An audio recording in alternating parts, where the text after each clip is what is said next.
விவசாய சங்கத்தைச் சேர்ந்த PR பாண்டியன் நம்மோடு இணைப்பில் இருக்கிறார். அவரிடம் கேட்கலாம். இந்த உச்சநீதிமன்றத்தின் உத்தரவு குறித்து உங்களுடைய கருத்துக்களை சொல்லுங்க.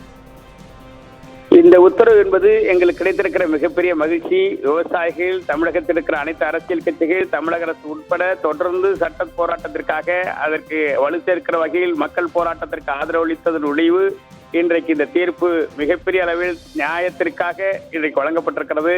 தமிழக விவசாயிகள் அதே போல எங்களது அமைப்பு உள்ளிட்ட அனைத்து அரசியல் கட்சிகளும் 2013 அரசியலாக்கப்பட்ட உடனேயே இந்த காவிரி மேலாண்மை வாரியம் அமைத்திருக்கப்பட்டுமையானால் 3 ஆண்டு காலம் இந்த போராட்டம் தேவை இருந்திருக்காது. இவ்வளவு பெரிய இழப்பை சந்திக்க வேண்டிய அவசியம் இல்லை. இந்த ஆண்டு கூட உரிய காலத்தில் மத்திய அரசு செயல்பட்டிருக்குமையானால் நிச்சயமாக கர்நாடகத்தில் நடைபெற்றிருக்கிற இந்த கலவரம் நடந்திருக்காது. தமிழர்களுக்கு ஏற்பட்ட இழப்புக்கு மத்திய அரசை பொறுப்பேற்க வேண்டும். இன்றைக்கு உச்சநீதிமன்றமே சொல்லிவிட்டது. தவறான கருத்தை சொல்லி பிரதமரும் பாரதிய ஜனதா கட்சியும் தவறான தகவல்களை பரப்பி வந்தார்கள். இந்த சூழலை உச்சநீதிமன்றம் காவிரி மேலாண்மை வாரியம் நீங்கள் அமைக்காதனால்தான் இவ்வளவு பெரிய கலவரங்கள், இவ்வளவு பெரிய பாதிப்பு என்பதை சுட்டிக்காட்டியிருக்கிறது.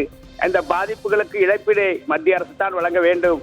தமிழகத்திற்கு இன்றைக்கு கிடைத்திருக்கிற மிகப்பெரிய வெற்றியில் தமிழக பாரதிய ஜனதா கட்சி, காங்கிரஸ் கட்சி, அனைத்து இந்திய அண்ணா திராவிட முன்னேற்ற கழகம், திமுக உள்ளிட்ட அனைத்து அரசியல் கட்சிகள், அதே போல சேவை அமைப்புகள், வணிகர் சங்கங்கள், மீனவர் அமைப்புகள் அனைவருக்குமே இதில் முழு பங்கேற்றிருக்கிறார்கள்.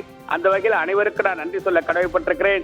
ஒன்றுபட்டால் உண்டு வாழ்வு என்று சொல்வார்கள். இன்றைக்கு தமிழகம் ஒன்றுபட்டதால் இந்த உத்தரவை மத்திய அரசின் மூலமாக, உச்சநீதிமன்றத்தின் மூலமாக பெற்றிருக்கிறோம்.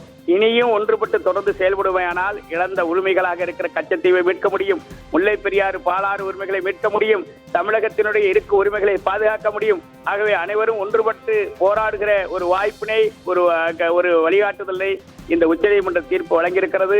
6000 கனஅடி தண்ணீர் என்பது வழங்கியிருப்பதை உங்களுடைய கருத்துக்களுக்கு நன்றி.